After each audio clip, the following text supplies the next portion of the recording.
विश्रांति हे सज्जन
गोदे काठी होता आड करुणी कोड कवतुके देखण्यानी एक केले ऐते नेले जीवनावे राखोनिया होतो ठाव अल्प जीव लावणी देखण्यानी एक केले ऐते नेले जीवनावे तुका म्हणे पिटे धनी हे सज्जनी विश्रांती देखण्यानी एक केले ऐते नेले जीवनापे पांडुरंगा करू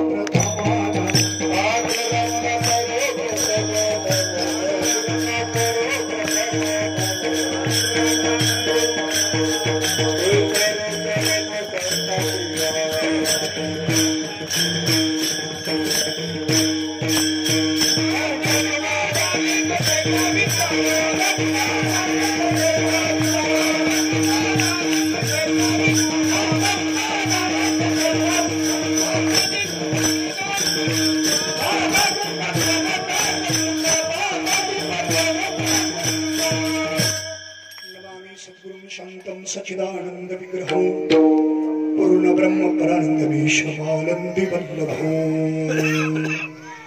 यवंत प्रविश्य मम वाचमिमां प्रसुप्तां संजीवयत किल शक्तिधरस्वधानाम् अन्यांशहस्त चरणश्रवणत्वगादे प्राणन्नमो भगवते पुरुषाय तुभ्यं ज्ञानेश्वर भगवान् विष्णु ज्योतिर्भगवान् हरः सोपानो भगवान ब्रह्मा मुक्ताख्या ब्रह्मचित्कलात जयांचे केलिया स्मरण होय सकळ विद्यांचे अधिकरण ते जीवंदू श्री चरण श्री गुरूंचे अलंकापुरी रम्य सिंहासनस्थं ब्रह्मोज तेजं स्फुरति प्रदेशं विधिन्द्रादिदेवैः सदा स्तूयमानं सभाधिस्तमृतिं भजे ज्ञानदेवो नमो सद्गुरु तुकया ज्ञान दीपा नमो सद्गुरु सच्चिदानंद रूपा नमो सद्गुरु भक्त कल्याण मूर्ति नमो सद्गुरु भास्करा पूर्ण कीर्ती श्वे भानुजो भानु आराधिला तयाच्या कुळी दीपको दिव्य झाला हरिभक्ती लागोनी तारी समजता नमस्कार माझा श्री सद्गुरु एकनाथ भक्तरत्नम संत भर्यं भक्ति मार्ग प्रबोधकं परमात्म्याशी रतं वंदे श्रीपादाय पुनः पुनः ओम नमो ज्ञानेश्वराय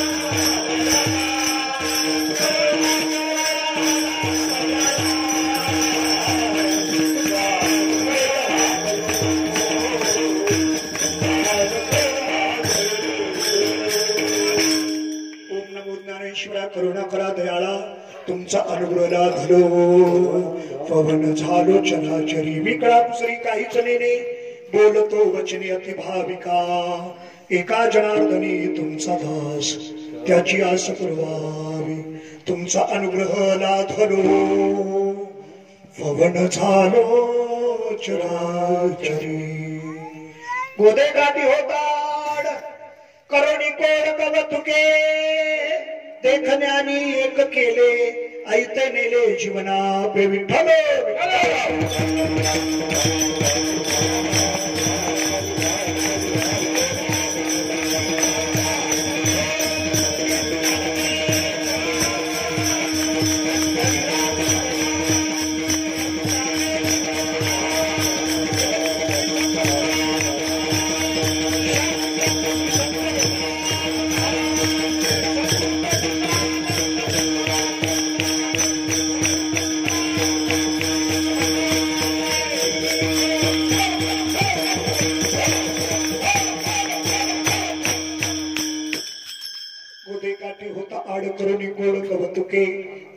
ध्यानी एक केले ऐते नेले जीवना।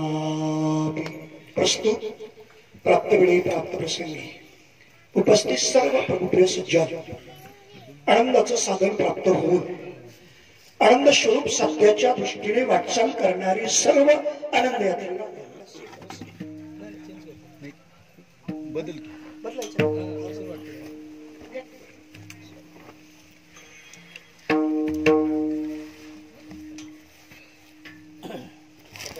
तुम्ही वाचता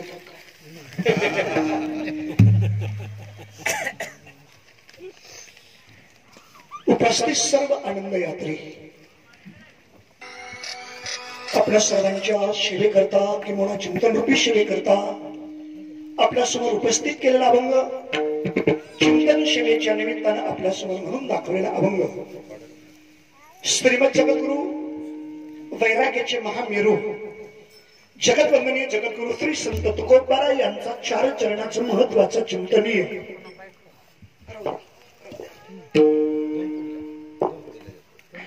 समोर बसलेले मी सगळ्यात दक्षता घ्या। कोणत्याही प्रकारची हालचाल न करवे हालचाली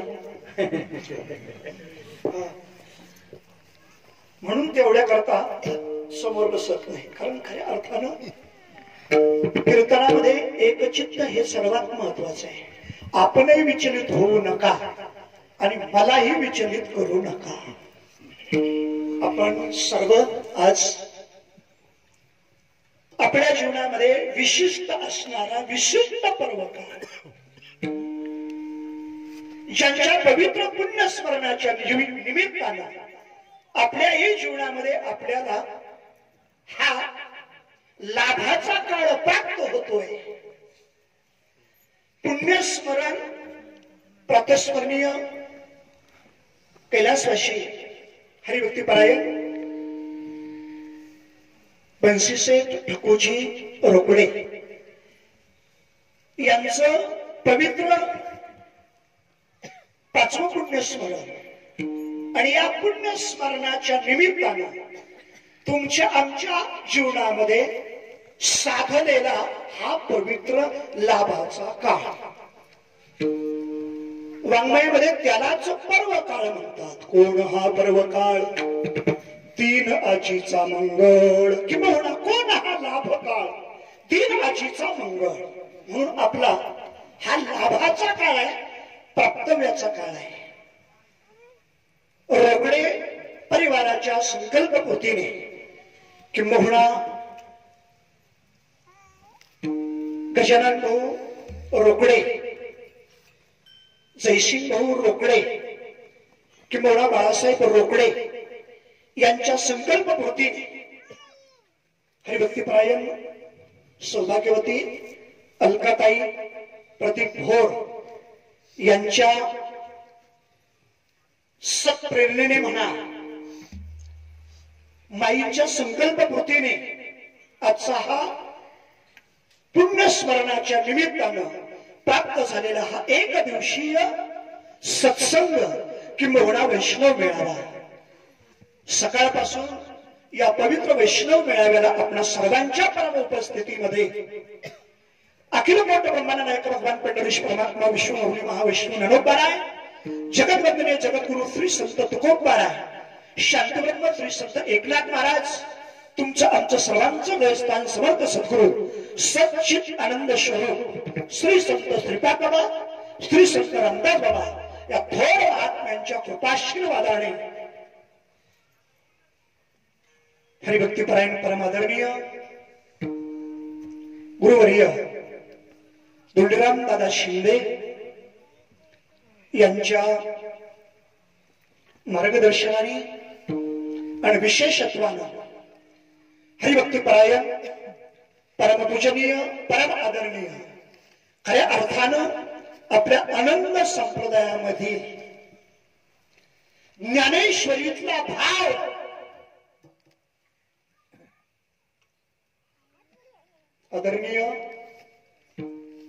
संपत महाराज हांडे कारण ज्ञानेश्वरीच्या कोणी नादी लागत नाही। पाठीमाग कारण ही बोलण्याची वेळ नाही, परंतु स्पर्श करतो. कारण साधक आपली वाटचाल करताना आपली वाटचाल बरोबर आहे की नाही, किंवा अंतःकरणाची स्थिरता वृत्ती स्थिरावण्याकरता आपल्याला शास्त्र संगती ही आवश्यकच आहे. ज्यांच्या जीवनामध्ये शास्त्र संगती नाही, वाङ्मयाची संगती नाही, जरी बोध प्राप्त झाला असेल तरी ते जीवन हे अपूर्णच जीवन आहे. म्हणून खऱ्या अर्थानं ज्ञानेश्वरीतलं भावदर्शन पाठीमाग तो ज्ञानेश्वरीचा प्रकाशनाचा सोहळा झाला. ज्ञानेश्वरी मधील भावस्पर्श, कारण ज्ञानेश्वरीला ब्रह्मचित कलाही म्हटलंय, भावार्थ दीपिकाही म्हटलंय. म्हणून ज्ञानेश्वरीतल्या 9033 ओव्यापैकी प्रत्येकाच्या अंतःकरणामध्ये भावस्पर्शी ओव्या संग्रहित करणं, त्या निवडणं आणि समाजासमोर ठेवणं हे सहसा कोणाचंही काम नाही. म्हणून ज्ञानेश्वरीतला जो भाव आहे तो भाव ज्यांच्या रूपानं प्रगट झाला, हरिभक्तीपरायण तुमचे आमचे सर्वांचे मार्गदर्शक संपत बाबा हंडे यांच्या अधिपत्याखाली आपला हा एक दिवसीय सत्संग वैष्णव मेळावा, आणि या वैष्णव मेळाव्याचा आजचा हा उपसंहार आणि उपसंहाराची कीर्तन सेवा रोकडे परिवाराच्या वतीने आदरणीय बाबांनी माझ्यावर सोपवली. आपणही वेगवेगळ्या भागातून दूरवरून आपण या रोकडे कुटुंबाच्या परिवाराच्या आनंदाच्या सोहळ्यामध्ये आपण सहभागी होण्याकरता आपण उपस्थित झाला. मी सर्वांची कृतज्ञता व्यक्त करतो. आपल्याला नियोजित संकल्पित वेळेपेक्षा कीर्तनाला वेळ झालेला आहे, तरीही वेळेचं भान ठेवून आपल्याला फक्त 1 ते सव्वा तास कीर्तन सेवा संकल्पित आहे. आपल्या सर्वांच्या चरणी नतमस्तक होतो. सर्वांना विनंती करतो, कीर्तनामध्ये एक चित्त असं, कीर्तनामध्ये एकरूप व्हा आणि कीर्तनातला आनंद द्विगुणित करा. मी या ठिकाणी आपल्याला उपदेश करण्याकरता उभा नाही, उपदेश करण्याचा माझा अधिकार नाही, कारण मी कमरेला बांधलेलो नाही. ज्यांचं वाङ्मय, ज्यांच्या अभंगावर कीर्तन केली जातात, ज्यांचं अस्तित्व या संप्रदायाला प्राप्त झालंय, ते मौली महाविष्णू नरोबर असतील, जगतवंदने जगद्गुरु संत तुकोबाराय असतील, शांतीब्रह्म श्री संत एकनाथ महाराज असतील, या थोर महात्म्यांनी आपल्या समोर वाङ्मयाच्या रूपाने चिंतन करताना सुद्धा आपला अधिकार ऐका. ज्यांना विशेष अधिकारापर्यंत जाता येतं ते सामान्य अधिकारात येऊ शकतात. कारण व्यवहार कसा सांगतोय, ज्यांना विशेष उंची प्राप्त झाली त्यांना लहान होता येत नाही, आणि जे लहान आहेत त्यांना कधीच मोठा होता येत नाही. परंतु ज्यांची उंची आकाशा एवढी आहे आणि ज्यांचं अस्तित्व अणुरेणूपेक्षा धाकूटही आहे, अणु रेणू या ठोकळा, तुका आकाशा एवढा, तुका आकाशाही एवढा, आणि तुका अणुरेणू या ठोकळा. ज्यांना अनेकांनी तुकोबारायचा अधिकार सिद्ध केला, कुणी तुका झाला शेकळस, कुणी तुका आकाशा एवढा तुकोबाराने स्वतःच अस्तित्व स्वतःचा अनुभव तुका आकाशा एवढा हा सांगितलेला आहे.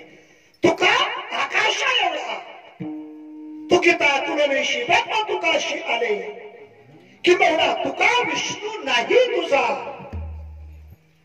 मनुष्याकृती रागवे ख्याती केली शिळा शिकले सागरी तारेली तुका स्वामी हा पूर्ण ब्रह्म प्रकाशी जळी रक्षिले निर्जीवा कागदासी. महाराज हा जन्मला मृत्युलोकी तुझी उपमाना गळे इहलोकी बव सिंधुसी बांधिलाशी तुझेने अनाथा दिना कारणे तुकयाने. तुका भासला मानवी वेशधारी परिहा लीला विग्रही निर्विकारी. श्री श्री हरी व्यापको सर्व जीवा तुका तोची तो हा परब्रह्म ठेवा. तुका तोची तो हा परब्रह्म ठेवा. हा तुका करायचा अधिकार ही तुका करायची उंची असताना ते आपल्या अभंगामध्ये बोलतात.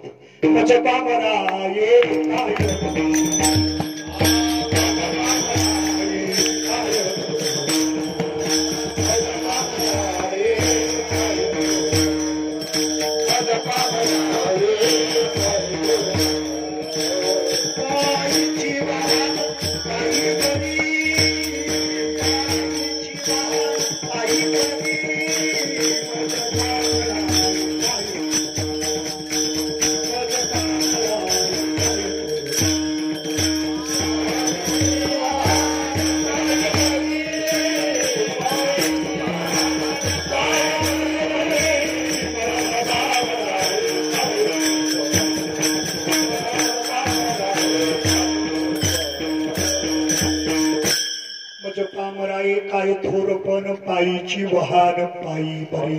किंबहुना तुकोबारा स्वतःला पामर म्हणवतात. तुकोबारा स्वतःला पायातली वाहन म्हणवतात.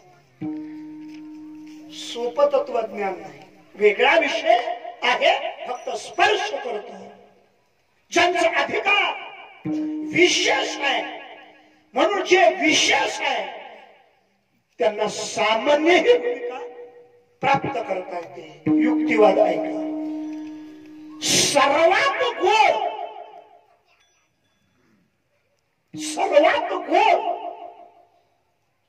काय जिलेबी गोड आहे, लाडू गोड आहे, पेढा गोड आहे हे मला माहिती. तरी सिद्धांत करता श्रवणीय भावातून तुमच्या अंतःकरणाला स्पर्श करतो. सगळ्यात गोड काय?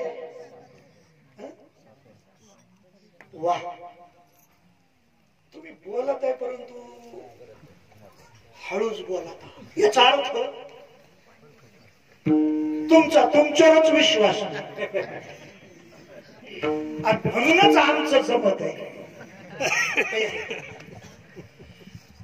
सगळ्यात गोड साखर आहे. सगळ्यात गोड ती साखर उदाहरणार्थ पेढ्याकडे गेली, जिलेबीकडे गेली, विशिष्ट पदार्थाकडे जर गेली ना तर तिच्या गोडीमध्ये कमतरता आहे. साखर जेवढी गोड आहे तीच साखर जर पेढ्याकडे गेली तर पेढाही गोड लागतो. परंतु साखर जेवढी गोड आहे तेवढा पेढा गोड नाही, जरी पेढा गोड लागत असेल. मग सर्वात गोड साखर आहे, परंतु सर्वात विशेषत्वानं साखर गोड असताना ती तुमच्या करता सामान्य भूमिका निभावते. सामान्य भूमिकेत येते. कोण? साखर. गोड असली तरी ती सामान्य भूमिकेत येते. सामान्य भूमिकेमध्ये गोड असून साखर आपली गोडी म्हणजे साखरेचं अस्तित्व आहे. साखर आपलं अस्तित्व पाण्यालाही देते, दुधालाही देते, मैद्यालाही देते, अजून कोणाला सांग. प्रत्येकाला आपलं अस्तित्व देते आणि प्रत्येकाला अस्तित्व देऊन आपण सामान्यत्वात राहते आणि पेड्याला विशेषत्वात आणते. आता विचारतो, लाडू गोड का साखर गोड? आणि लाडू खाणारे काय म्हणतात, वा काय गोड लाडू. साखरेला काय वाटत असं? लाडूचा ज्या वेळेला जय जयकार होतो, साखरेला काय वाटत असं? ऐका, विशेषत्वाला प्राप्त होऊन परत सामान्य भूमिकेमध्ये येणं हा संतांचा विशेष. कारण संतांचा महात्म्याचा अधिकार हा 3 प्रकारात सांगितला. सामान्य रूप, शक्ती रूप आणि विशेष रूप. सामान्य रूपातही आपला उदाहरण आहे. महात्मा सामान्यही रूपात असू शकतो. क्षमा मागून बोलतो, माझा जो भाव आहे त्याचा अनिष्ट परिणाम होऊ देऊ नका. वक्ता जो बोलत असतो ना, केवळ बोलणं याला कीर्तन समजू नका. चिंतनीय जो वक्ता असतो, चिंतन करताना जो वक्त्याचा अंतःकरणामध्ये विशिष्ट भाव तयार होतो, तोच भाव वक्ता चिंतनाच्या द्वारा प्रगट करत असतो. तो जर श्रवण करणाऱ्याचा भाव जर नसेल, वक्त्याचा शब्दाच्या सापेक्ष जो भाव आहे तो जर श्रवण करणाऱ्याच्या अंतःकरणामध्ये तो भाव जर नसेल, तर वक्ता बोलतो त्या शब्दाचा श्रवण करणाऱ्यावर अनिष्ट परिणाम होतो. म्हणून वक्ता जो बोलतो पहिल्यांदा त्या भावाच्या वेधात यावं लागतं. याच्याकरता श्रवणाच्या उंचीत राहावं लागतं. कारण वक्तानं श्रोता ही एक लेवल आहे. लेवल जरा स्पर्श करतो, सगळ्या विनंती करतो, कानाची उंची वाढवा. नुसती सिस्टीम वाढवू नका. आज नुसती सिस्टीमच वाढावाढी सांगितली. काय कोण कीर्तनकार म्हणतोय आवाज वाढा. तुमची क्षमा मागतो बरं का, इथलं नाही बोलत, कारण आम्ही त्याच्यातलेच. मृदुंग म्हणी नुसत्या कीर्तनात खाना खुनात चला. आता गायनाचारी प्रत्येकाला वाटत आपला आवाज मोठा असावा. जाऊ द्या, पाठीमागे फिरतो. विठाला विठाला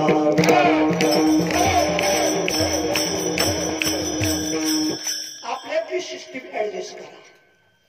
म्हणजे आवाज वाढवा म्हणण्यापेक्षा श्रवणीय अवस्था, श्रवणीय भाव वाढवा.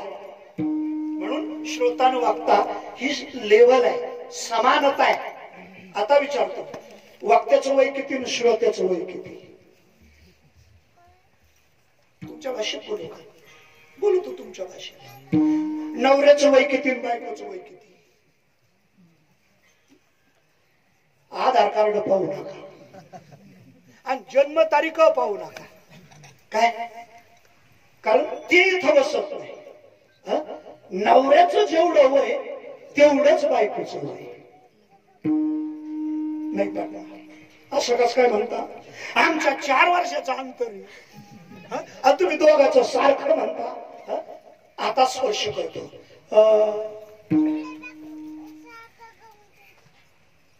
हा नवरेपणाच्या भूमिकेत कधी आला?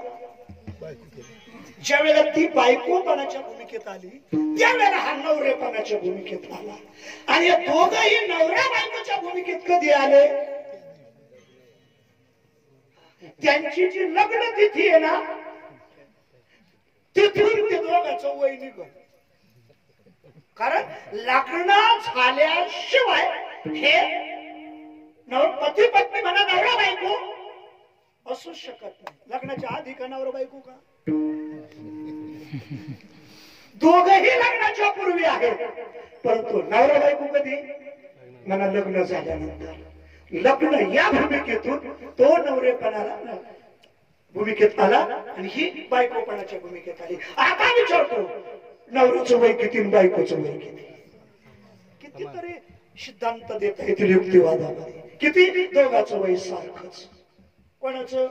नवरा बायकोचं. तुम्ही जरा गंगूबाई गंगाराम म्हणून जरा वय काढलं ना तर त्याच्यात भिन्नता येईल. मी फक्त पती पत्नीचंच वय म्हणतोय, ते बरोबरच आहे. आईचं वय किती आणि मुलाचं वय किती?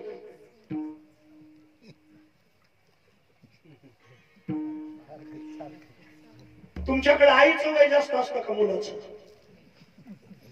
विठाला विठाला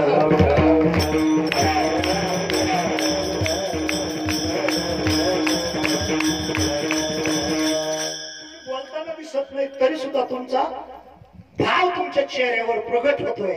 याचा अर्थ श्रोताही भाव प्रगट झाला का तो बोलू शकत नाही, परंतु चेहरा मात्र त्याच्यावर भाव प्रगट झालेला असतो. राग आलेला कळतो का नाही? त्याला काय शिव्या द्यावा लागत? चेहरा आपोआप तो क्रोधित भाव चेहऱ्यावर प्रगट होतो. तसा श्रवणीय भाव श्रोत्याच्या चेहऱ्यावर प्रगट होत असतो. तुकोबा आहे तीच भूमिका सांगतात. श्रोता हा न बोलून मुखे बोलताती या भूमिकेत असतो. जरी तो प्रत्यक्षात बोलत नसला तरी सुद्धा तो बोलत असतो. गीतेचे दोन अंग आहेत, भगवान श्रीकृष्ण आणि अर्जुन. गीता म्हणजे दोघाचा संवाद अनुवाद आहे. संवादाच्या दोन भूमिका आहेत, दोन बाजू आहेत आणि वादाच्याही दोन बाजू आहेत. मला तिकडं वादाकडे जायचं नाही. हे व्यासपीठ वाद मांडण्याचं नाही, हे व्यासपीठ वाद घालण्याचं नाही, हे व्यासपीठ संवाद अनुवाद साधण्याचं आहे. कीर्तन म्हणजे संवादच समजा, कीर्तन म्हणजे अनुवाद समजा. अनुवादाच्या दोन भूमिका आहेत, संवादाच्या दोन भूमिका आहेत आणि त्या दोन भूमिका म्हणजे श्रोता किंवा वाक्ता. गीतेचे दोन अंग आहेत, श्री भगवान वाच आणि अर्जुन वाच. वाच म्हणजे गीतेमधला वक्ता भगवान श्रीकृष्ण परमात्मा जरी असला, गीता जरी भगवान श्रीकृष्ण परमात्म्यानं जरी सांगितली असली, गीतेमध्ये भगवान श्रीकृष्ण जरी बोलत असला, अर्जुन जरी ऐकत असला, तरीही ऐकता ऐकता अर्जुन गीतेमध्ये बोललेलाच. गीता वाचित असली तर, कारण दोघाचा अनुवाद म्हणजे गीता आहे. त्याच भूमिकेतून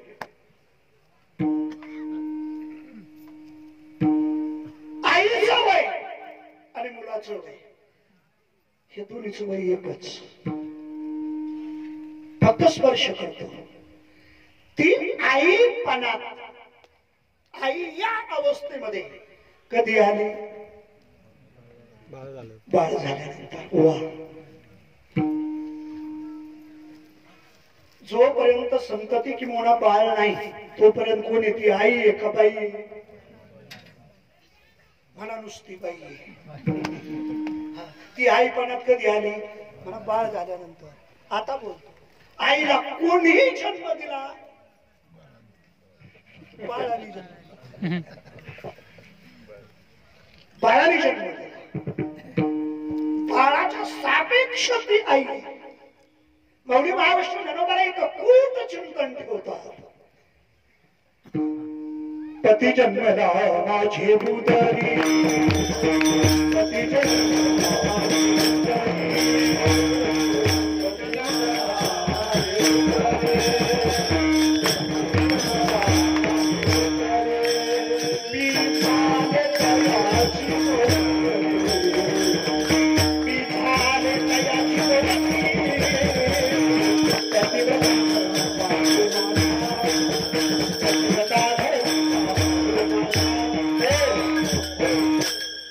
क्षमा मागतो. वेळेचं आपल्याला बंधन पाळावं लागणार. पती जन्मला कोणाची उदरी मी झाले का याची नोंद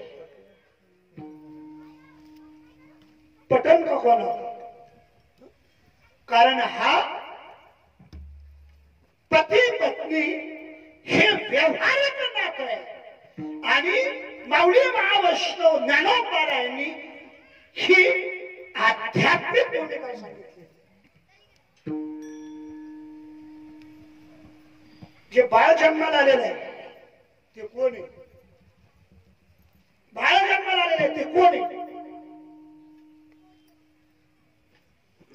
पतीचा अंश आहे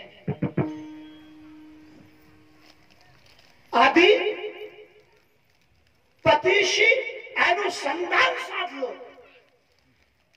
पतीला आपलं सर्वस्व अर्पण केलं माहेरच्या कुळाचा त्याग केला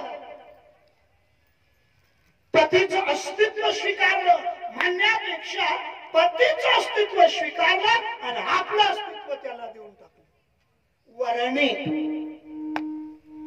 पतीला वरणे वरणे म्हणजे माळ घालणे आधी कोणी कोणाला माळ घातली आपण तिला घातली का तिने आपल्याला घातली माझ्या समोर बसलेले संन्यासी नाहीत ना मी बोलतो या भूमिका दृष्टिक्षेपात येतात ना काय आधी कोणी कोणाला वरलंय हे सगळ्यात महत्वाचं वधूनं वराला वरलंय अगोदर तिनं माळ घातली ज्यावेळेस तिनं वरलंय त्याच वेळेला त्या हाराच्या रूपानं तिनं आपलं अस्तित्व त्याला दिलं आपलं अस्तित्व त्याला दिलं आणि ज्यावेळेला त्याने तिला वरलं त्यावेळेला त्यानेही आपलं अस्तित्व तिला दिलं आता सत्ता कोणाची एकमेकांनी एकमेकाला अस्तित्व दिलंय याला लग्न म्हणतात परंतु आता अस्तित्व कुणाचं आहे पतीचं आहे परंतु त्या पतीचं अस्तित्व तिनं स्वीकारलं त्याच्याकरता आपल्या माहेरच्या कुळाचा आई वडिलांचा त्याग केला सासरच्या कुळाचा स्वीकार केला आणि त्याला आपलं अस्तित्व देता देता आपल्या माहेरच्या कुळाचा त्याग करता करता त्याला वारल्यानंतर त्याला अनुसरूनच नांदते ती सासरी त्याला अनुसरूनच वाटचाल करते पतीची या माता बस एवढीच माऊली महावैष्णव ज्ञानोबारांची भूमिका दिली अनुसरून जे पतिव्रता पतीची या माता ती पतीला अनुसरून तिथून पुढली तिची वाटचाल सुरू झाली व्यावहारिक भाषेमध्ये त्याला नांदणं म्हणतात नांदणं म्हणजे नुसतं सासरला राहणं नांदणं म्हणजे पतीला अनुसरून वाटचाल करणं आणि जी पतीला अनुसरून राहते ती आपोआप पतिव्रतेच्या भूमिकेत येते इथं पतिव्रता हे अंतःकरण सांगितलं माऊलीने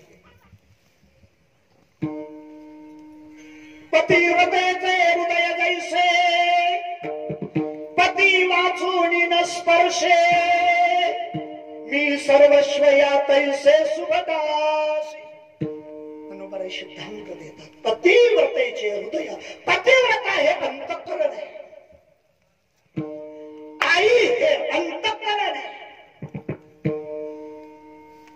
संत हे अंतःकरण आहे अंतःकरणाच्या भूमिका या कपड्याच्या शरीराच्या या भूमिका नाही अंतःकरणाची भूमिका आहे ऐका चिंतन करतो 2 मिनिट ज्या अंतःकरणामध्ये पती शिवाय इतराचा विचारच नाही पतिव्रते जैसा भतार आम्हा नारायण तैशा परी काय पतिव्रतेचे अंतःकरणाची भूमिकाच पती आहे अंतःकरणाच्या 4 भूमिका सांगितलेल्या अंतःकरण चतुष्टय म्हणतात मन बुद्धी चित्त आणि अहंकार त्या पतिव्रतेचा अहंकार हे पती आहे पतिव्रतेचं चित्तही पती आहे, पतिव्रतेचं बुद्धीचं स्मरणही पती आहे, आणि पतिव्रतेचं मनही पतीच आहे. चारही अंगानं ती फक्त पतीलाच पाहते. ते अंतःकरण म्हणजे पतिव्रत आहे. त्या अंतःकरणामध्ये पती वाचून न स्पर्शे, पतीशिवाय ती जिच्या अंतःकरणाला दुसरं कोणीही स्पर्श करतच नाही, त्या अंतःकरणाला पतिव्रता म्हणतात. आईच्या अंतःकरणामध्ये बाळाची व्याप्ती असते. आईच्या अंतःकरणामध्ये अखंड बाळाचीच व्याप्ती असते. अभंग दिलाय, लेकुराचे हित वाही मागुलीचे चित्त, ऐसी कळवळ्याची जाती करीला भावीन प्रीती. लेकुराची हित वाहे माऊलीचे चित्त. चित्त म्हणजे अंतःकरणाची भूमिका आहे.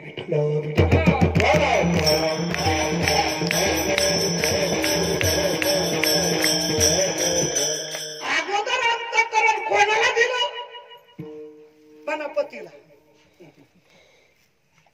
त्याला अनुसरून वाटचाल सुरू झाली, त्याला अनुसरूनच राहते, आणि त्याला अनुसरून राहता राहता त्यालाच आपल्यात घेते. 9 महिने वागवते. आणि आता जन्माला आलेला कोण आहे? कोण आहे? अरे आध्यात्मिक भूमिका सांगितली, कोण आहे? परंतु आता तो ज्यावेळेला जन्माला आला, ही आईपणात आली. म्हणून जन्माला आलेला जे ना तो आता मुलगा आहे. कोण मुलगा झाला? कुळाची परंपरा. कोण मुलगा झाला? ही वडिलाची भूमिका. कारण पुण्यस्मरण वडिलाच आहे, आणि वडिलाची भूमिका, वडिलाचं अस्तित्व सिद्ध करण्याकरता मी हा रूपकात्मक अभंग आपल्या समोर चिंतनाकरता उपस्थित केलेला आहे.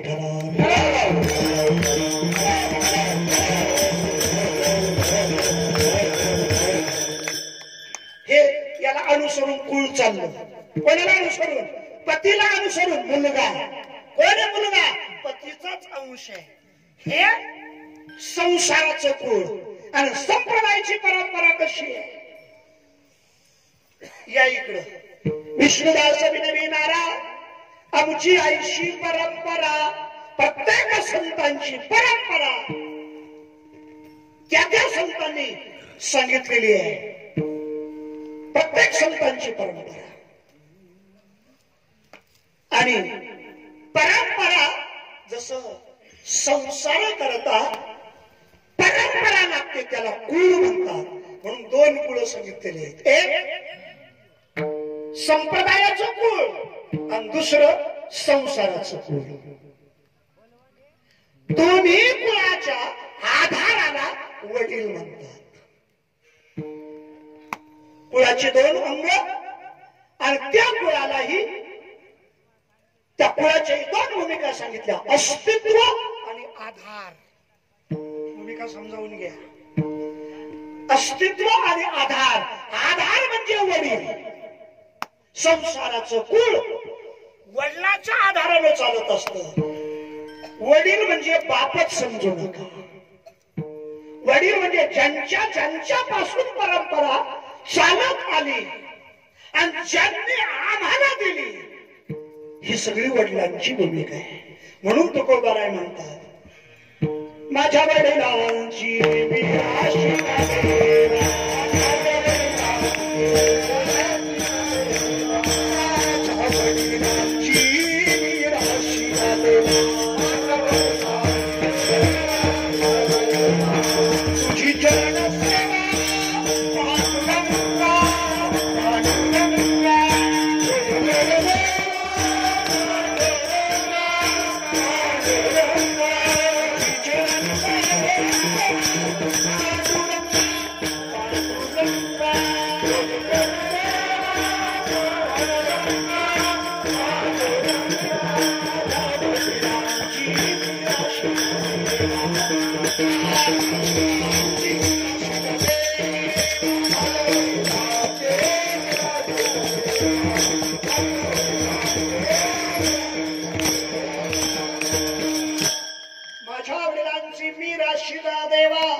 सेवा पांडुरंगा.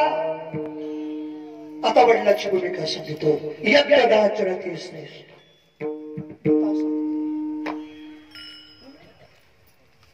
आणि हे जे चाललंय ना याला परंपरा. ज्यांना शंका असतील ना त्यांनी समोर येऊन बसा. समाजामध्ये विकल्प तयार करू नका. समाजामध्ये विसंगती तयार करू नका.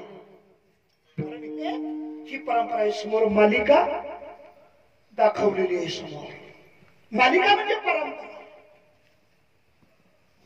जो निर्गुणानी राभास जेथुनी उद्भव शपल ब्रह्मास आदिनारायण म्हणती त्यास. जो सर्वांचा आदि गुरु तयाचा ब्रह्मा अनुग्रहितो.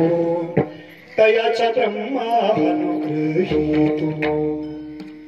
शांतीप्रभू एकनाथ महाराज आपली परंपरा सांगतात. माऊली महावैष्णव ज्ञानोबा आपली परंपरा सांगतात. जगद्गुरु श्री संत तुकोबा आपली परंपरा सांगतात.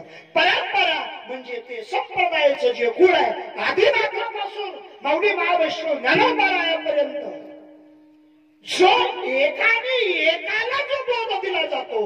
ज्या वेळेला बोध दिला बोधामध्ये ऐका बोध दिला. बोधामध्ये परमात्म्याचं अस्तित्व आहे. बोधामध्ये वाङ्मयाचं अस्तित्व आहे. शास्त्राचं अस्तित्व आहे. आणि बोधामध्ये जीवाचं अस्तित्व आहे. बोध म्हणजे काय? बोध त्या बोधामध्ये शास्त्र आहे. बोधामध्ये परमात्मा स्वरूप आहे. आणि बोधामध्ये जीवाचं अस्तित्व आहे. जीवाचं अस्तित्व काय?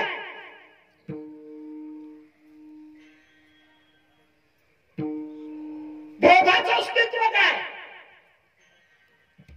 आता परमात्म्याचं अस्तित्व काय? परमात्म्याचं अस्तित्व सिद्ध करणारा बोध आहे.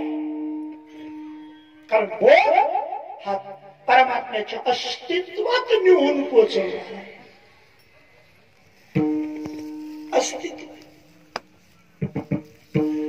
प्रमाण घेऊन जातो. सरळ सरळ बोध दिला मज सांगाते दावीला नीट. भ्रांती हे समूळ गेली दिसू लागली वाट. नाचत प्रेम छंदे चालू लागलो सपाट. एका जनार्दनी पावलो पंढरी पेठ. या प्रमाणाचा उपक्रम काय आणि उपसंहार काय? उपक्रम आहे बोध आणि उपसंहार आहे पावलो पंढरी पेठ. त्या बोधानं ते पर्वत निवडून टाकलं. बोधाची भूमिकाच आहे तत्व अशी. आत्मा आणि परमात्मा या दोन्हीचं ऐक्य. कारण आत्म्यालाही परमात्म्याचं अस्तित्व आहे. जीवाचं आणि परमात्म्याला आत्म्याचंच अस्तित्व आहे. गायनामध्ये संगीतामध्ये साहेब सहाय्य पदाच्या सापेक्ष ठळक कान करून ऐका. साहेब सहाय्य पदाच्या भूमिकेत आहे. ज्याला सहाय्य पद कळल त्यालाच टीपचा सा मिळेल. अगोदर गाणाऱ्याला काय कळावं लागत? मूळ सा. मूळ पद. मूळ पद म्हणजे मूळ पदावर या. मी त्याला स्टँड स्टेशन आणि जंक्शन. काय? आत्मा हे परमार्थाचं स्टँड आहे. आत्मा हे परमार्थाचं स्टेशन आहे. आणि आत्मा हे तुमच्या करता जंक्शन आहे. पहिल्यांदा कुठं जरी जायचं असेल ना एकतर स्टँडवर या, एकतर स्टेशनवर या आणि एकतर जंक्शनवर या. पुढे जायचं असलं कारण इथून सगळ्या गाड्या सुटणार आहे. स्टँडवर या.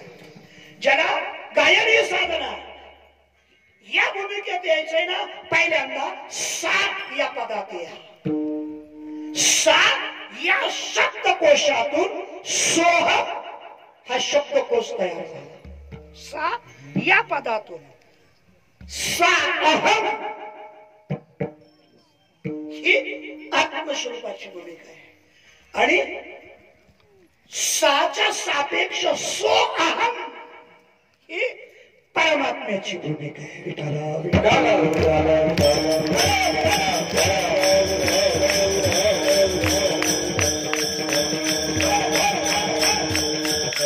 अगोदर साऱ्या पदावर यावं लागतं. ज्यांना साधं गायन या पदातून जायचंय ना, अगोदर मूळ पदात या, ज्याच्यात मृदंग आहे, ज्याच्यात श्रुती आहे आणि ज्याच्यात टाळ आहे. जो कीर्तनाचा, भजनाचा, हरिपाठाचा, काकडारती भजनाचा, पारायणाचा तुम्ही जे करीत असाल ना, अगोदर मूळ स्वरूपात या, मूळ स्वरात या. मूळ स्वर आहे प्रत्येकाचा, मूळ स्वर आहे म्हणजे आत्मा. जसं मृदंगाला स्पर्श केल्यानंतर त्याच्यातला नाद मिळतो, श्रुतीला स्पर्श केल्यानंतर त्याच्यातला नाद मिळतो. टाळ दोन्ही एकमेकाला आदळले, दोन्हीला एकमेकाचा स्पर्श झाला, त्याच्यातून नाद मिळतो. त्याच्याकरता छेदन सांगितलंय, छेदन स्पर्श सांगितला. आणि जो शब्द मूळ पदाला छेदन करणारा आहे आणि मूळ पदाला छेदन करून ज्या लहरी तयार होतात ना, त्याला आनंद म्हटलेला आहे. काय त्या लहरीला आनंद म्हटलेला आहे, कारण स्पर्श केल्याशिवाय त्या लहरी तयार होत नाही. आणि जे पद त्या मूळ पदाला, मूळ स्वरूपाला स्पर्श करत, छेदन करत, शास्त्रामध्ये त्यालाच बोध म्हटलेलं आहे. आपला संबंध बोधाशी येतो. हे सगळ्यात कार्य जे प्रधान आहे ना, ते बोध हे कार्य प्रधान आहे. कारण बोध या भूमिकेत आले, कारण बोध बोलून जातो. ज्याला उपदेक्षंती ज्ञान मौली गणोबरांनी चिंतन केलंय. ज्ञानाची भूमिका, परंतु उपदेक्षंती ज्ञान त्याला तत्वदर्शनी संत म्हणतात. आणि तत्वदर्शनी संत ही सद्गुरूंची भूमिका आहे. तत्वदर्शनी संत म्हणजेच सद्गुरू आहे. परमात्म्यानं स्वतः ही भूमिका घेतली. प्रमाण नको, उघड्या परब्रह्म परमात्म्यानंच ही भूमिका स्वीकारली. पटत नसेल तर प्रमाण देतो.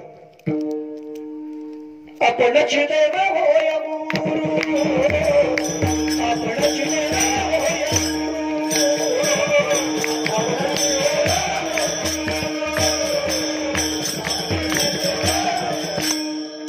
माझ्या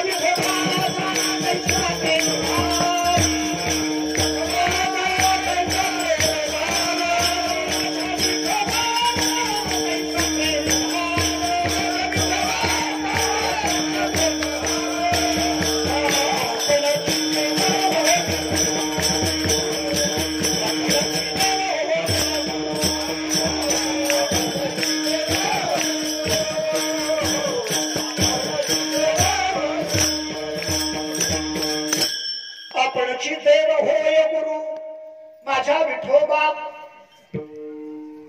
कैसा प्रेम भाव हा अनुभव आहे. प्रेम भाव हा परमात्मा विठोबाचा अनुभव आहे. परंतु माझा विठोबाच कैसा आहे,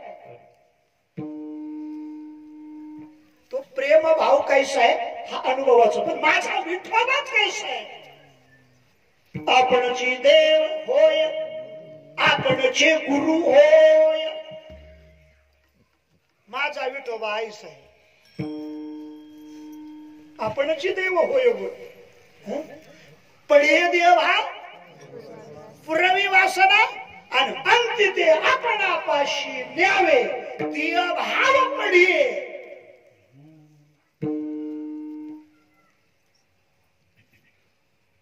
पुरवी वासना इथं वासना म्हणजे ब्रह्म वासना सांगितली जी परमात्मा स्वरूपाला प्राप्त आहे कारण ब्रह्म वासना असल्याशिवाय स्वरूपाची ओढ लागत नाही कारण वासना ही तिथपर्यंत ओढीत नेणारी ओढीत एक विषय वासना आहे आणि एक ब्रह्म वासना आहे तुम्हाला विषयाकडे कोणी नेलं म्हणा मग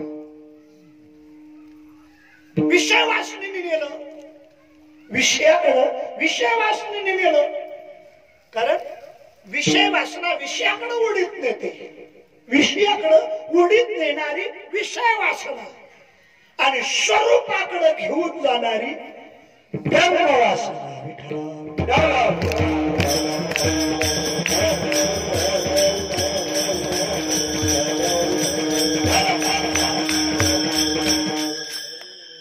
पहिल्यांदा एक वासना सांगायची आणि दुसरी वासना मांडायची जया परमार्थाची चाल त्यांनी एक सांडायचं आणि दुसरं मांडायचं काय मांडायचं अहम देहास्मी याला कारण जी वासना आहे ती सांडायची आणि सोहम ही वासना तिथं मांडायची सोहम तिथंच काम करतो तरच काम होईल काय विषय वासना केलेली असली पाहिजे आणि विषय वासना घालवण्याकरता आणि ब्रह्म वासना तयार करण्याकरता ही सगळ्यात महत्वाची प्रक्रिया आहे तिथपर्यंत जायचे आणि तिथपर्यंत मी भूमिका सांगतोय सा हे मूळ पद आहे आणि म्हणून गायन कोणताही राग असू द्या गायनाचा आरंभ तिथून होतो सा मूळ पद आणि साधायचंय काय सा सा रे ग नी सा म्हणजे टीपचा सा साधायचा आहे तो टीपचा साध जो आहे तो परमात्मावाचक आहे आणि मूळ पद सा हे आत्मा स्वरूप आहे गीतेची दोन अंग आहे आत्माची परमात्माची जे दोन भूमिका आहे त्या या पदाला अनुसरून आहे आणि म्हणून या पदाला अनुसरून प्रवास करायचा आहे हा प्रवास आपल्या जीवनामध्ये अपेक्षित आहे आणि हा प्रवास हा मार्ग दाखवणारे सद्गुरू असतात महात्मा ही वाट दाखवणारे मार्ग दाखवून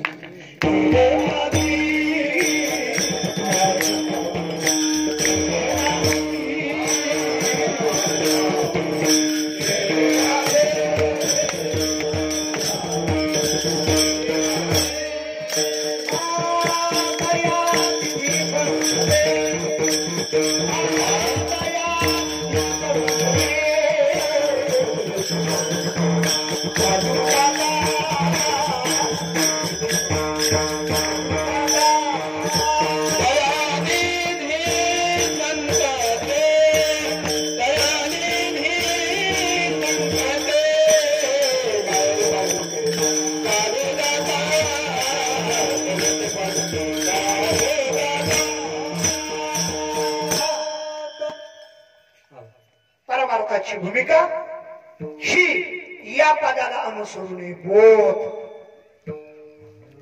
बोध म्हणजे महात्म्याचं अस्तित्व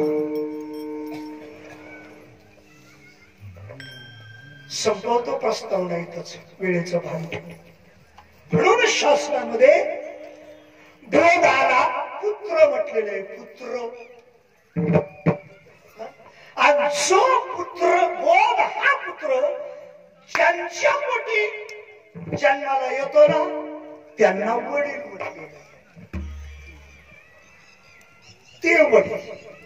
बोध म्हणजे महात्म्याचं अस्तित्व.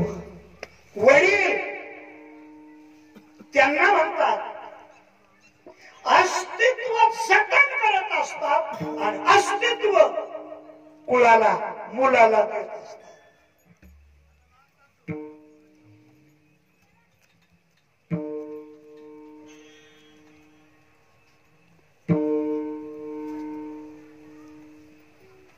बाप करी झुडी लेकुराची उडी आपुली कुरवंडी करोनिया. सिद्धांत देतात बाप करी जोडी आणि ऐका भूमिका.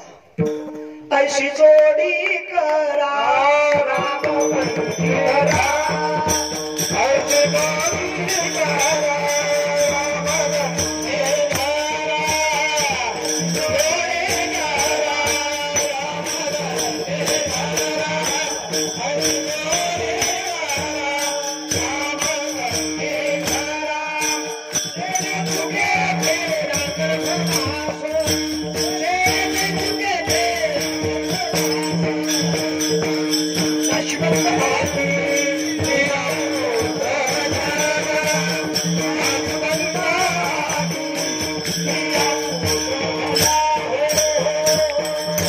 ऐशी जोडी करा आणि वडील त्याला म्हणतात आयुष्य जोडी केली. जोडी काय बहुत जन्मांती जोडी लागली हाती. आणि आयुष्य जोडी जे करतात जतन करतात. वडिलाची भूमिका काय मिळवणं जतन करणं आणि जतन केलेलं कोणाला देणं म्हणा मुलांना देणं. काय एक वडिलांची भूमिका. परंपरा जतन केलं अस्तित्व जतन केलं आणि आपलं अस्तित्व मुलाला दिलं. बोध दिला म्हणजे बोध हे महात्म्याचं अस्तित्व आहे. बोध हे महात्म्याचं अस्तित्व आहे. क्षमा मागून बोध. मिरचीचं अस्तित्व काय वा तिखट ही मिरचीचं अस्तित्व आहे. मिरचीनं अस्तित्व हे जतन केलं आणि मिरचीनं जो आपल्या वेधात येईल जो आपल्या बोधात येईल मिरचीनं आपलं अस्तित्वच त्याला देऊन टाकलं. कोणी जतन करणं जतनही करता आलं पाहिजे आणि दुसऱ्याला देता आलं पाहिजे तरच कुळ चालत असत. ज्याने जतन केलं आणि आपल्या मुलांना दिलं ती वडिलाची भूमिका आहे. बाप करी जोडी लेकुराची ओढी. लेकुराच्या ओढीनं बाप करी जोडी. परंतु चिंता नाही आपली करवंडी करून या आपली कुरवंडी करून या म्हणजे आपल्या स्वतःच्या जीवपणाचा बात करून. कुरवंडी म्हणजे बळी जीवपणा बात करून परमात्म्याचं अस्तित्व ज्याने स्वीकारलं आणि तेच मुलांना दिलं ही वडिलाची रीत परंपरा. त्याच भूमिकेतून कारण बोध हे त्यांचं अस्तित्व आहे. हे रोकडे परिवार आहे ना त्यांची जी मुलं आहेत त्यांचं जेवढं होतं तेवढं यांना कोणाच आहे कायद्यानं सुद्धा त्यांचंच आहे. हक्काने सुद्धा त्यांचंच आहे.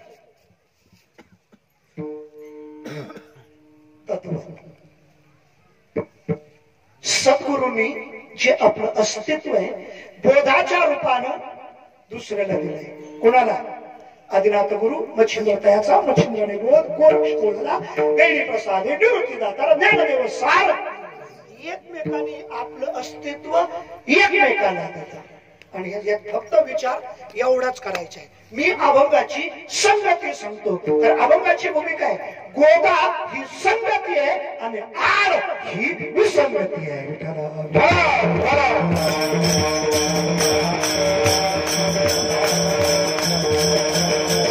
चिंतन मांडतोय अगोदर संगती आहे आणि संगतीमध्ये विसंगती आहे. ही अभंगाची भूमिका आहे. म्हणून मी संगती सांगतोय. संगती कशी बोधाला अनुसरून आहे. अपेक्षित काय बोध आहे. तुमच्याकडं नागपंचमीचा सण होतो ना. नागपंचमीच्या सणाला पूजा केली जाते.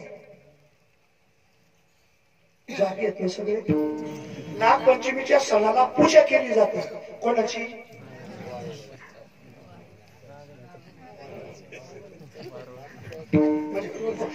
पार्ट्या करू नका. बिनविरोध करा. काय पूजा कशाची केली जाते?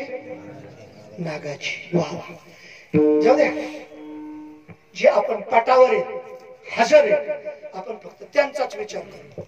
जे वर्गाच्या बाहेर आहेत ना हजरच नाही ना त्यांचा कशाला विचार करायचा? कोणी जे पटावर हजर आहेत ना त्यांची. आता तुम्ही उत्तर दिलं. नागपंचमीच्या सणाला पूजा केली जाते. कशाची? नागाची. उपस्थितामध्ये नागाची पूजा करणारे कोण कोण? नाही दरवर्षी पूजा. नागपंचमी म्हणजे ती नागाचीच पूजा. घेतलेलं ताट जे पूजेचं ते पूजेचे साहित्य जे जे घेतले ते अजिबात वारुळाला नाही घेतलं. कशाकरता घेतलंय? नागालाच घेतलंय. परंतु नागाची पूजा करणारे कोण कोणी?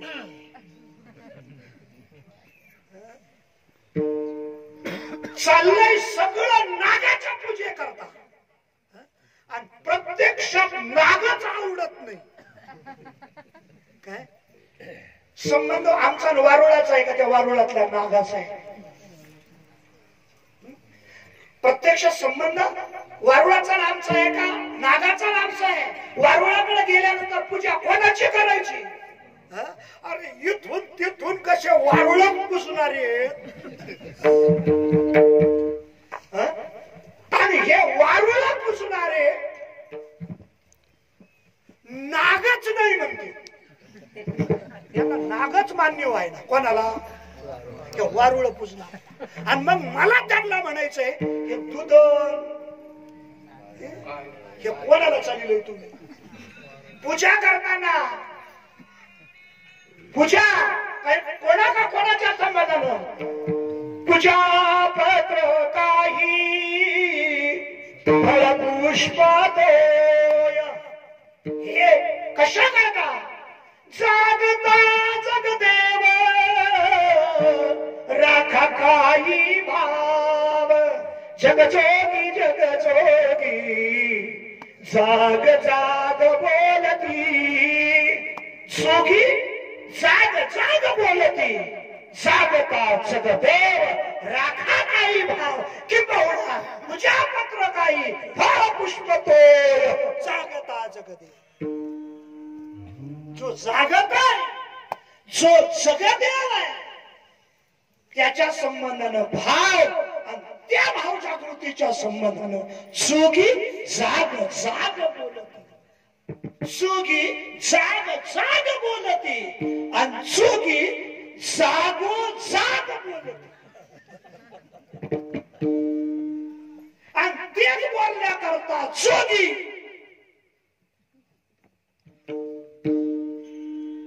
शिरोली भोसले मळ्यात आले. काय? जागता जगदेव राखा काही भाव. मूळ जे खऱ्या अर्थानं संबंध बोध बोध म्हणजे मी अस्तित्व म्हणतोय. ज्याने अस्तित्व स्वीकारलं अस्तित्व दिलं आणि जिथलं अस्तित्व आहे संपवतो अभंगाची कारण मीमांसा. गंगेला अस्तित्व आहे म्हणून जिथं अस्तित्व आहे ना तिथं संगती आहे. तुकोबारायांनी आड ही भूमिका सांगितली. आडाला अस्तित्वच नाही म्हणून आड विसंगतीला कारण सांगितलं. विठ्ठल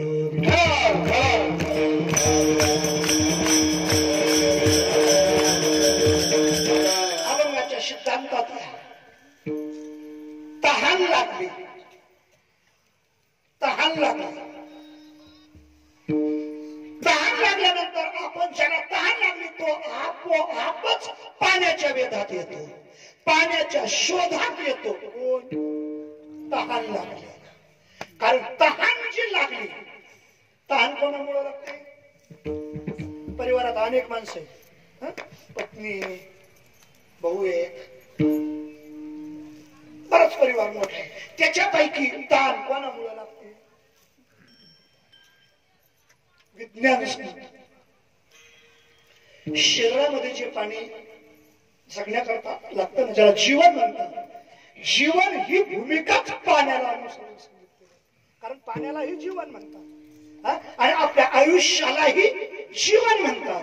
जीवन ही भूमिका पाण्याला अनुसरून सांगत असताना शरीरामध्ये जीवन जगण्याकरता जेवढं पाणी असावं लागतं, त्या पाण्याची पातळी जर कमी झाली तर शरीरामध्ये तृष्णा निर्माण होते, तहान निर्माण होते. मग तहान कोणामुळे लागली? आता म्हणा पाण्यामुळे.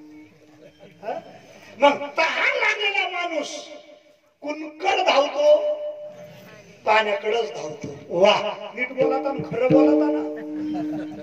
तहान लागलेला माणूस आपोआप पाण्याच्या वेळ, कारण तृष्णा त्याला आपोआप पाण्याकडे घेऊन जाते. तृष्णा लागली जीवनाती ओढी, तैशी तुझी गोडी लागो माझ. तहान लागलेला माणूस पाण्याच्या वेधात येतो. असाच कुणी एक तहानलेला मनुष्य पाण्याच्या वेधात असताना आणि पाण्याच्या शोधात असताना तो तहानलेला मनुष्य गंगेच्या काठावर येऊन पोहोचतो. कोण? दुसरा नाही आला. जे समुद्र फिरायला येतात ना, हे फक्त पाणी पाहायला येते, हे तहान लागलेले नसते. जो तहानलेला आहे ना, तो आपोआप पाण्याच्या वेधात येतो. आणि असाच कुठेतरी पाण्याच्या वेधात असताना, शोधात असताना तो नेमकी गंगेच्या काठावर आहे. याला संगती म्हणतात. याच्याकरता पहिल्यांदा ताण लागावं लागते. आपल्याला एवढी ताणच लागलेली नाही. हे कीर्तन प्रवचन ताण लागाय करता येत. तो भाव तयार करण्याकरता कीर्तन आहे. परंतु कीर्तनामुळेच कीर्तनातच ब्रह्मभाव हरून गेलाय आणि कीर्तनात भावात येऊन पोहोचले. काय भाव आहे कीर्तनाचा? झोपा तुम्ही झोपा. कीर्तन ज्या ब्रह्मभावा करताय ना, त्या कीर्तनात भावाच राहिला नाही, स्वरूपाचा भाव राहिला नाही, स्वरूपाचा भाव तयार होत नाही आणि कीर्तनाचाच भाव वाढलाय.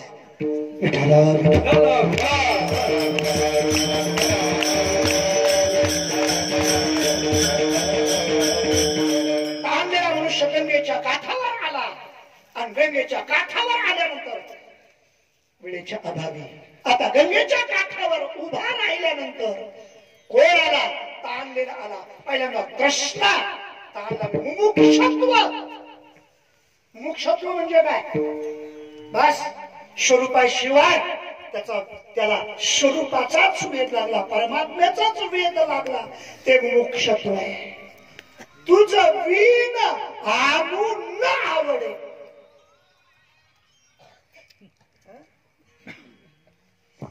एक एक एक एक मोबाईल गाणं म्हणायला लागलं. कसं कीर्तन करायचं?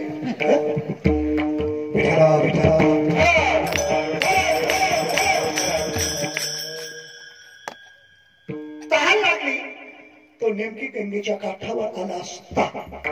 आता त्या तहानलेल्या मनुष्याला ही संगतीवर पहा. मी अभंगाची भूमिका ठेवत असताना गंगा ही संगती म्हटलं, गोदा ही संगती म्हटलं आणि आड ही विसंगती आहे. मला संगती साधायची आणि संगती साधण्याकरता विसंगती सिद्ध करायची आणि शेवेला पूर्ण विराम द्यायचा. ऐका भूमिका तेवढ्या. आता गंगेच्या काठावर उभा राहिला असता त्याला, त्या तहानलेल्या माणसाला काय दिसावं? गंगेच्या काठावर आला ना, मग त्या तहानलेल्या मनुष्याला काय दिसाव? म्हणा ना, गंगाच दिसाव.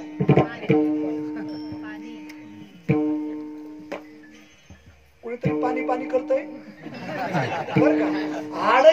आड ही पाण्याचीच भूमिका आहे आणि गंगा ही पाण्याचीच भूमिका आहे. मी बोलणार आहे परंतु अगोदर ऐका.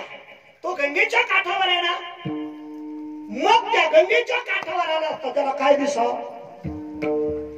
आता तुम्ही कुठे कीर्तनात माझ्या समोर बसलेले, आता तुम्ही इथं बसले म्हणजे तुम्हाला काय दिसाव? इथे टाळकरी उभा राहिलेली कोणी चौकदार झोपले का काय हे तुम्हाला दिसावणार. म्हणजे प्रत्यक्षात येत आहेत ना. तसा पाणीला मनुष्य गंगेच्या काठावर आहे, त्याला काय दिसाव? म्हणा गंगा दिसाव. परंतु विसंगती आहे का? गंगेच्या काठावर आला असता त्याला गंगा न दिसता त्याला आड दिसली. गंगेच्या काठावर आला आणि गंगेच्या काठावर उभा राहून त्याला आड दिसला. नुसता दिसला नाही, आड दिसल्याबरोबर आपल्याला तहान लागली हेच तो विसरून गेला. आपल्याला तहान लागली हे विसरून गेला आणि आडाकडे पाहताना आडाचंच वर्णन करू लागला. करोनी कोण कवतुके, करोनी कोण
फक्त 7 मिनिटं शिल्लक आहेत. 9:30 बरोबर कीर्तन शिवा 9:30 संपुष्टात येईल. तोपर्यंत आतापर्यंत तुम्ही जसे बसले जसं सहकार्य केलं, कारण तुमच्या श्रवणाच्या भावातून मी हे चिंतन आपल्या समोर करू शकलो. तो अधिकार आपला श्रवणीय भाव याला कारण आहे. फक्त एक 5-7 मिनिटं सहाय्य करा. करुणी कोड कवतुके खूप बरे सांगतात. एक रूपकात्मक अवयव आहे. तो तहानलेला मनुष्य गंगेच्या काठावर असताना तो गंगेच्या काठावर उभा राहून त्याने आड पाहिला आणि आड पाहिल्याबरोबर त्याला स्वतःच विस्मरण झालं. आपण आलो कशा करता, एवढीच भूमिका. कशा करता आला होता? मला ताण लागली म्हणून आला होता. आडाचं वर्णन करायला लागला, परंतु त्याच्यात विसंगती आहे का? तो त्या आडाचं वर्णन करायला लागला. एवढा फिरलो परंतु असा आडच पाहिला नाही.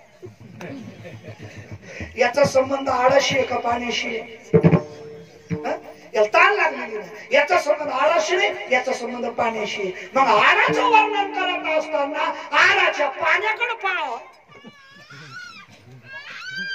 आडाचं पाणी जर पाहिलं तर महाराष्ट्र शासनानं आरोग्य विभागानं जाळी ठोकली. कोणाला? आडा. त्याच्यावर काट्या टाकल्या आणि तिथं बोर्ड लावला, खतरा, डेंजर. आडाचे पाणी पाय काढत आणि हा आडाचं वर्णन करायला लागला. ही विसंगती. या विसंगतीला कारण कोण? मना आड. आडाने विसंगती केली. बरं, आडाचं जर 1 मिनिट जर बोलायचं ठरलं तर आड हा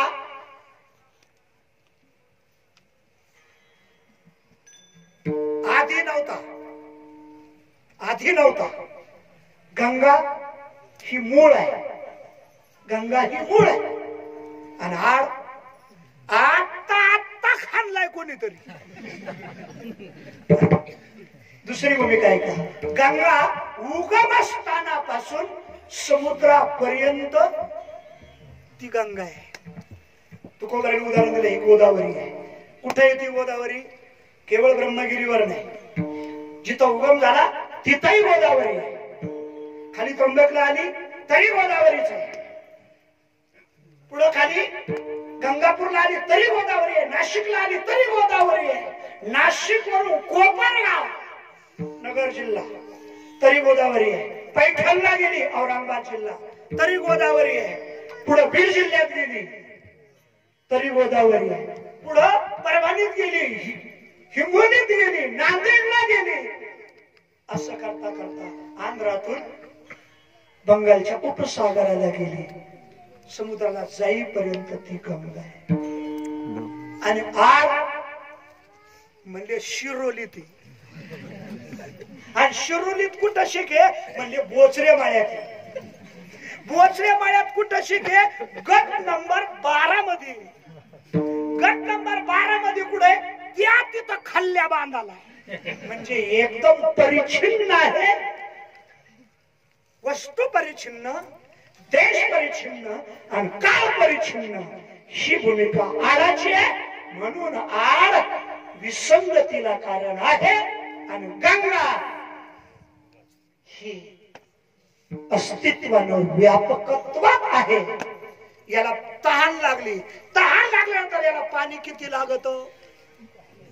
फुलपात्र म्हणू का, ग्लास म्हणू का, तांबे म्हणू का, चरवी म्हणू का, हंडा म्हणू, एवढी ताण तर कोणाला लागत नाही. लागले तर हंडा भर पाणी लागत याला. कशाला? तहान, तृष्णा भागवण्याकरता. आणि गंगेत पाणी किती? अरे तहानच काय, पाप ताप दैन्य जाय उठा उठी, त्रिविध तापाची झाली बोळवण. पाप ताप दैन्य हे त्रिपुटी राहत नाही. ही अवस्था म्हणजे गंगा. परंतु गंगेच्या काठावर उभा राहून हा भागी आडाचं वर्णन करतोय. वेळ संपला म्हणून अशाही अवस्थेमध्ये ज्याचं मी आतापर्यंत चिंतन केलं, अशा भूमिकेमध्ये जिथं संगती आहे परंतु तिथं विसंगती तयार झाली, अशा अवस्थेमध्ये वेळ संपला, कीर्तन संपलं आणि त्यावेळेला तिथं पाठीमागून एक सत्ग्रस्त आला, तो कोपवार आहे, त्या सत्ग्रस्ताला देखणा म्हणतात. कीर्तन संपलं. वडील देखणा, देखणा देखणं म्हणजे काय? देखणं हा रूपाचा विषय नाही, देखणं हा दृष्टीचा विषय आहे. इथं देखणा कुणाला म्हटलंय? हा रूप विषय नाही. देखणा ज्याला पाहणं शिल्लक आहे, ज्याला पाहता येतं त्याला देखणा म्हटलेलं आहे. पाहण्याची दृष्टी आहे त्याला देखणा म्हटलं. आणि तो कारण इथं तो लाभ होतो. कोण म्हणा? देखणा. नुसता पाहणारा नाही लागत. तुम्ही आम्ही काय पाहत नाही का? आणि आता आणलेल्या माणसाने पाहिल्याशिवाय आड दिसला का? बांधू का कंबर? तू काय ताणलेला काय पाहत नाही का? नुसता पाहणारा नाही, पाहण्याची दृष्टी असणारा. ज्ञानदेव म्हणे पाहता पाहिले. म्हणून भूमिका सांगितली, स्वप्नीचे चेले जाईल रया, अबराची सावली जाईल रया, मृग जळवत जाईल रया, नाहीतरी संसारू जाईल रया. पाहता पाहिले. हा नुसता पाहणारा नाही, पाहण्याची दृष्टी असणारा जो देखणार तो आला, ज्याला आडाही कळतोय आणि गंगाही कळतोय. दोन्ही भूमिका करतोय. डॉक्टरला रोगही कळतोय आणि त्याला उपाय म्हणून औषधही कळतोय.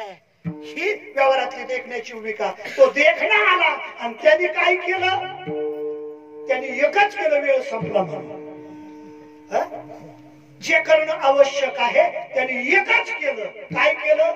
डायरेक्ट त्या आणलेल्या जो आडाचं वर्णन करत होता त्याच्या हाताला धरलं आणि आईत नित्य शुद्ध असणार ते गंगा, त्या गंगेच्या पाण्यापर्यंत त्याला नेऊन पोचवलं.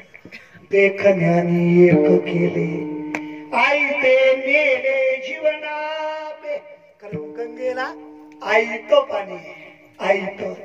आड कोणीतरी खाल्ला, आडाला पाणी लागत असत आणि आड कोरडे पडत असत. गंगा नित्य शुद्ध पाणी आणि त्या देखण्या माणसाने त्याला, ताणलेल्या माणसाला आई ते नेले जीवना पे, देखण्याने एक केले. आयत पाणी म्हणजे प्रत्येकाचं स्वरूप ब्रह्म, हे आयत पाणी. आणि हे ब्रह्म ज्याच्यामध्ये नित्य असताना ब्रह्मस्वरूपाचा नित्य भाव, तोच अधिकार सद्गुरूंचा सांगितला, महात्म्यांचा सांगितला. म्हणून महात्म्यांच्या ठिकाणी रोकडं ब्रह्म आहे. रोकडं म्हणजे कॅश ब्रह्म आहे. तुका म्हणे रोकडे केले शेविता येणे पोट धाय, मी तो सांगत से भावे असो ढावे सकळा. देखण्याने एक केले, आईते नेले जीवना पे. ज्ञानेश्वर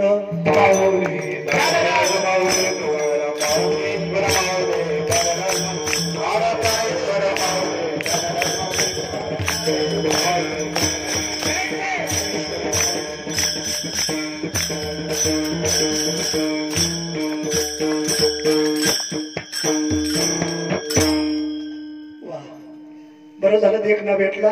कीर्तन संपायच्या का वेळेला म्हणा, मला वाटलं भेटतो का नाही, कधीच वेळ आपला संपतोय. कसा तरी गाठला, देखणा भेटला. बरं झालं देखणा भेटला, नाहीतर आतापर्यंत मी राखोनिया होतो ठाव, अल्पजीव लावणी. बरं झालं देखणा भेटला, माझा जीवपणा बाद झाला, माझी फिटे धनी. तुका म्हणे फिटे धनी. हे सज्जनी विश्रांती. देखणा म्हणजे सज्जनांची विश्रांती आहे आणि देखणा म्हणजे आपल्या जीवनातली जीवपणा म्हणजे फिटे धनी. तो देखना, भेटला म्हणण्यापेक्षा भेटावा. या वैष्णव मेळाव्याच्या निमित्तानं तो देखना भेटला आणि त्याने आपल्याला जो तत्व बोध दिलाय आपल्या स्वरूपापर्यंत जाण्याचा दिला. देखण्याने एक केले ऐते नेले जीवनात असतो यथामती यथा अवकाश. संकल्पित वेळेमध्ये गोदे काठी होता आड करोनी कोड कौतुके हा संतपर प्रकरणातला अभंग एक रूपकात्मक भूमिका सिद्ध करणारा, गंगा आणि आड ही रूपकात्मक भूमिका सिद्ध करणारा अभंग आपल्या समोर दृष्टिक्षेपात चिंतन करता उपस्थित केला. वेळेला अनुसरून अभंगाला अनुसरून पुण्य स्मरणाच्या निमित्तानं चिंतन करण्याचा प्रयत्न केला. झालेली चिंतन सेवा अधिष्ठान भगवान पंढरीश परमात्मा श्री महाविष्णू नमोबाराय. जगतवंदने जगद्गुरु श्री संत तुकोबाराय.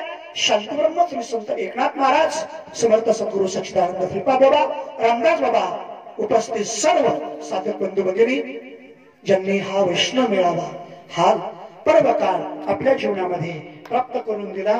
कैलासवासी प्रातस्मरणीय बंसी सेठ ढकाजी रोकडे यांच्या पुण्यस्मरणाच्या निमित्तानं रोकडे परिवारानं हा एक दिवसीय सत्संग मेळावा किंवा वैष्णव मेळावा आयोजित केला. आणि या वैष्णव मेळाव्यामध्ये आपण सर्वजण उपस्थित परत एकदा आपण सर्वांची कृतज्ञता व्यक्त करतो. आदरणीय बाबांनी या मेळाव्यामध्ये आजची सेवा माझ्यावर सोपवली, मी त्यांची कृतज्ञता व्यक्त करतो आणि सेवेला याच ठिकाणी पूर्ण विराम देतो. विठ्ठल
या ठिकाणी